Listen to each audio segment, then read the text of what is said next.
joie aujourd'hui de recevoir sur notre plateau le père Ferdinand. Euh, Bonjour père Ferdinand. Bonjour. Vous avez reçu la grâce de travailler dans cette maison de formation internationale Yves Plumet comme supérieur du staff de formation et de la communauté.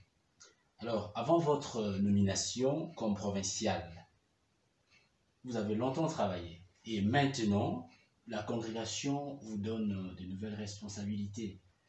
Vous devenez provincial de la province du Cameroun. Alors, père, dites-nous, quel est le sentiment qui vous anime en ce moment? C'est un sentiment mitigé. Mitigé parce que quand on est dans le ministère de la formation, on se donne parce qu'on sait que on construit l'avenir. Et aussi avec beaucoup de détermination, on s'attelle à la tâche. On finit par aimer ce qu'on fait. Alors être arraché à ce qu'on fait pour une autre fonction, je disais que c'est mitigé parce qu'il y a un peu de regret. Je commençais le deuxième mandat comme supérieur de cette maison et que je n'achève pas. Donc, ça laisse un goût d'inachevé. Et d'autre part, c'est la disposition intérieure à avoir quand on reçoit une nouvelle charge dans l'Église. C'est toujours dans le sens de se dire, on a pensé que je peux faire quelque chose. Et comme notre vœu d'obéissance nous invite à être obéissants à la voix de l'Église, nous sommes donc appelés à accueillir cela dans la foi. Oui, père, puisque vous parlez d'une charge reçue de l'Église, est-ce que être provincial d'une province ne serait-ce pas une promotion dans l'Église? Qu'en pensez-vous? Loin d'être une promotion, c'est un service. C'est d'ailleurs, je pourrais dire, une croix. Une croix, oh. Vu que c'est une responsabilité assez lourde. Mener les hommes, c'est pas mener les bêtes.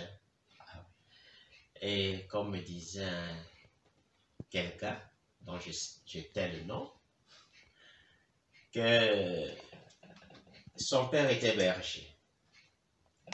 Et avec un bâton, il pouvait mettre tout un troupeau en ordre. Mais ce monsieur est devenu administrateur des hommes. Et il se rend compte qu'avec un bâton, il ne peut pas mettre tout le monde en ordre. Il faut pour chaque individu une pédagogie particulière d'approche, ce qui veut dire donc que c'est très difficile de gérer les hommes. Et dans l'Église, il y a une finalité, c'est pour le bien des personnes. Alors, il faut suffisamment être à l'écoute, il faut suffisamment être disposé intérieurement, il faut aussi savoir recevoir les coups. Ce ne sont pas des jeunes en formation, c'est des missionnaires sur le terrain. Ils ont des habitudes. Il faut une approche différente. C'est donc pourquoi je parle d'une croix, parce que ça sera difficile dans ce sens-là. Mais d'autre part, ce sont des confrères, je suis leur confrère, et je vais travailler dans le sens de la fraternité. De ce point de vue, j'ose croire qu'ils vont m'accueillir et qu'ils vont accepter ma pédagogie aussi. Donc, voilà. Mais je ne vois pas ça comme une promotion, mais comme un service à rendre. Et d'ailleurs, c'est un mandat. Et après, je passe à autre chose. Alors, nous soulignons, père, avant votre nomination, vous étiez supérieur du Scholastica. C'est-à-dire que vous aviez formé plusieurs jeunes. Alors, nous voulons savoir, êtes-vous ou étiez-vous fier de votre responsabilité comme supérieur? Êtes-vous fier des jeunes que vous avez formés? Est-ce que maintenant, vous vous sentez plus au blas, maintenant que vous êtes nommé provincial? Vous vous sentez plus au blas qu'avant? Mais je me suis senti au blas dès mes premiers vœux. J'ai été toujours au blas. Donc, il n'y a rien qui s'ajoute pour me rendre plus au blas. Alors, je suis satisfait quand je vois un jeune grandir. Et d'ailleurs, je n'ai pas commencé la formation au Scholastica. j'ai d'abord été formateur pré-noviciat, puis au noviciat, et ici. Il y a des personnes que j'ai vues grandir, des jeunes que j'ai eus au pré-noviciat quand ils venaient de la famille, que je les ai retrouvés ici, et après, ils sont prêtres. Alors, quand j'ai vu le parcours quelques années après, ce n'est qu'un motif de satisfaction parce qu'on se rend compte que l'homme grandit dans tous les aspects. Et j'ose croire que ça peut être aussi la fierté des parents quand ils voient les enfants grandir, n'est-ce pas? Surtout quand un jeune se réalise dans sa vocation. C'est la fierté et c'est même un motif de satisfaction. C'est une déception quand un jeune cesse de répondre à sa vocation et il prend un autre chemin. Je crois que c'est avec beaucoup de peine que le formateur vit cela. Donc, pour tout dire, je suis fier de ce que j'ai fait et ce que je fais dans la congrégation pour la formation et la promotion des vocations. Merci Père.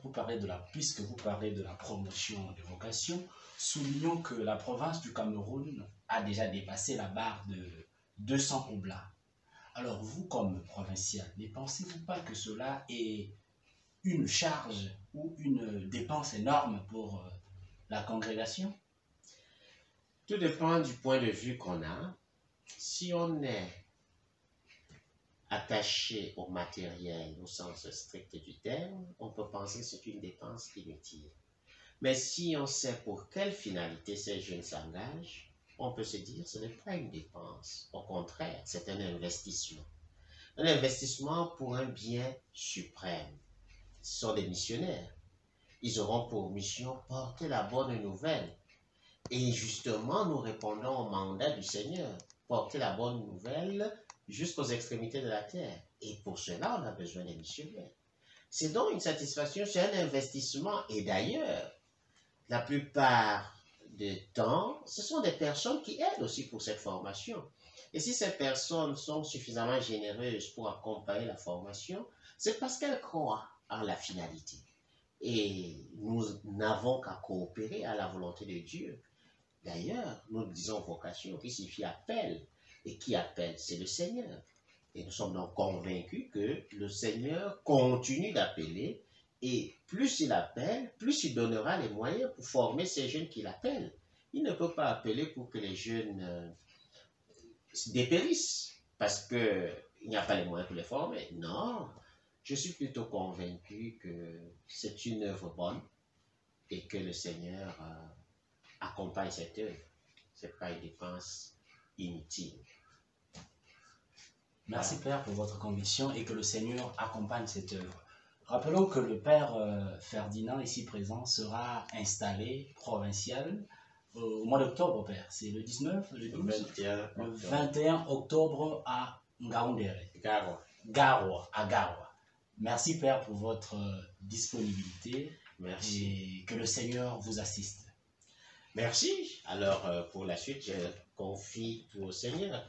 Ce qui reste et ce que moi-même je dois vivre devant. Merci Père. Et bon après-midi. Merci, bon après-midi.